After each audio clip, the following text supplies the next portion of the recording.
여러분 안녕하세요. 이 교수입니다. 오늘 내용은요. 앞으로 국민연금 받기 전이나 이제 받기 시작한 분들, 그리고 1961년생처럼 2026년에 만 65세가 되는 분들은 꼭 한번 들어보셔야 합니다. 왜냐하면요. 국민연금을 받기 시작했다고 해서 무조건 기초연금을 받는 건 아닙니다. 반대로 국민연금을 받고 있어도 소득과 재산 기준 안에 들어오면 기초연금을 같이 받을 수 있습니다. 그런데 문제는요, 나는 국민연금 받으니까 안 되겠지. 작년에 떨어졌으니까 올해도 안 되겠지. 집 한 채 있으니까 어차피 안 되겠지. 이렇게 생각하고 아예 신청을 안 하는 분들이 많다는 겁니다. 오늘은 어려운 말 다 빼고 국민연금 받는 분들이나 못 받는 분들이 2026년에 기초연금을 어떻게 봐야 하는지 쉽게 알려드리겠습니다. 먼저 사례부터 보겠습니다. 서울에 사는 65세 박상훈 씨입니다. 이분은 국민연금을 한 달에 62만 원 정도 받고 있습니다. 그리고 아파트도 한 채 있고 예금도 있습니다. 국민연금 받기 시작하고 2년 뒤인 작년에 65세가 되어서 기초연금을 알아봤다가 재산이 조금 넘을 수 있다는 말을 듣고 그냥 포기했습니다. 그때 이렇게 생각했습니다. 나는 집도 있고 국민연금도 받으니까 기초연금은 안 되겠구나. 그런데 2026년에 다시 계산해 보니까 상황이 달라졌습니다. 왜냐하면 2026년 기초연금 선정 기준액이 인상되었기 때문입니다. 2026년 기준으로 단독 가구는 월 소득 인정액 247만원 이하, 부부 가구는 395만 2천원 이하이면 기초연금 대상이 될 수 있습니다. 여기서 중요한 건 통장에 얼마 있느냐만 보는 게 아닙니다. 국민연금, 근로소득, 예금, 부채까지 모두 계산해서 나온 금액, 그게 바로 소득 인정액입니다. 그러니까 단순히 집 있다, 안 된다, 국민연금 받는다, 안 된다, 이렇게 판단하면 안 됩니다. 특히 1961년생 분들 2026년에 만 65세가 되면서 기초연금 첫 신청 대상이 됩니다. 기초연금은 자동으로 들어오는 돈이 아닙니다. 내 생일이 있는 달의 전달 1일부터 신청할 수 있습니다. 예를 들어 5월생이면 4월 1일부터, 9월생이면 8월 1일부터 신청할 수 있습니다. 이걸 늦게 신청하면요, 늦은 달만큼 그대로 손해가 될 수 있습니다. 기초연금은 몰랐으니까 지난달 분까지 주세요. 이게 절대 안 됩니다. 그래서 올해 65세가 되는 분들은 생일 전달 1일, 이 날짜를 꼭 기억하셔야 합니다. 그럼 여기서 많은 분들이 묻습니다. 국민연금 받으면 기초연금이 얼마나 깎이냐? 여러분은 이 부분이 제일 헷갈릴 겁니다. 국민연금은 기초연금 소득인정액 계산할 때 공제 1도 없이 100% 소득으로 봅니다. 그리고 일정 금액을 넘으면 국민연금 연계 감액이 들어갈 수 있습니다. 2026년 기준으로는 국민연금이 대략 월 52만 5천 원을 넘는 구간부터 기초연금 감액 가능성을 봐야 합니다. 예를 들어 보겠습니다. 국민연금이 월 60만 원 정도면 기초연금이 대략 5만 원 안팎으로 줄어들 수 있습니다. 월 70만 원 정도면 약 6만 원대 후반 정도 깎일 수가 있습니다. 8만 원 정도면 약 7만 원대 후반 정도 줄어들 수 있고요. 월 100만 원 정도 받는 분들은 약 9만 원대 정도 감액을 예상할 수 있습니다. 그런데 여기서 중요한 게 있습니다. 감액된다고 해서 무조건 못 받는 게 아닙니다. 많은 분들이 국민연금 받으면 기초연금 끝이다, 이렇게 오해하시는데요. 그게 아닙니다. 감액이 되더라도 기초연금 일부는 받을 수 있게 설계되어 있습니다.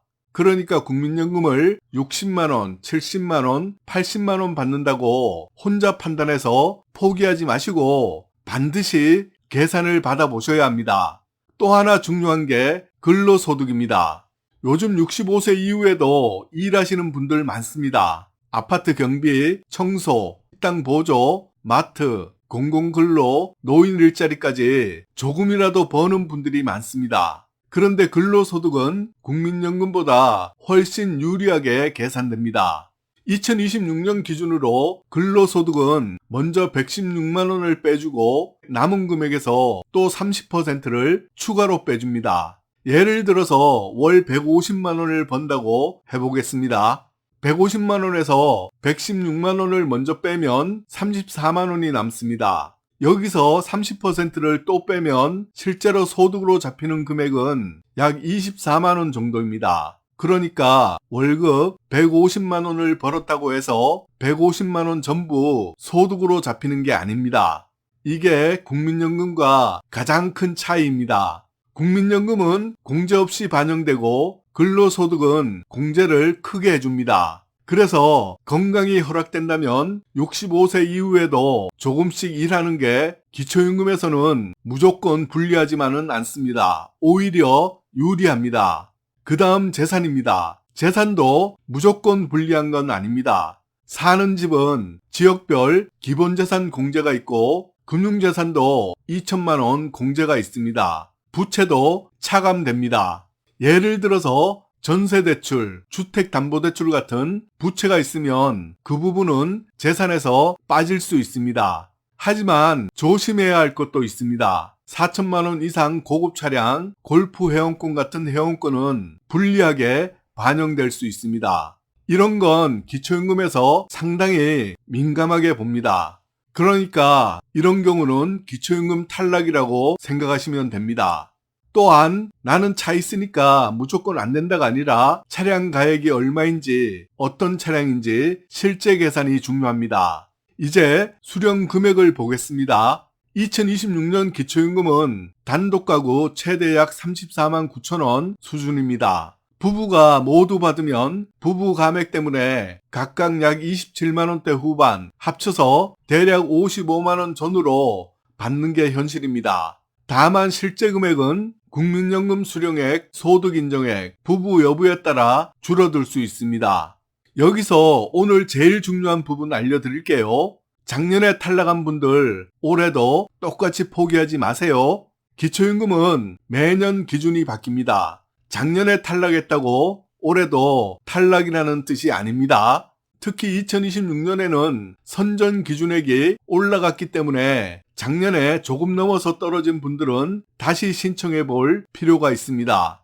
그리고 탈락했다면 그냥 돌아오지 마시고 이 말은 꼭 하셔야 합니다. 수급희망 이력관리도 신청하겠습니다. 수급희망 이력관리제는 기초연금 신청했다가 탈락한 분들을 앞으로 5년 동안 다시 자동으로 확인해주는 제도입니다. 기준이 바뀌거나 소득 재산이 달라져서 받을 가능성이 생기면 안내를 받을 수 있습니다. 쉽게 말하면 한 번 떨어졌다고 끝나는 게 아니라 다음 기회를 놓치지 않게 도와주는 장치입니다.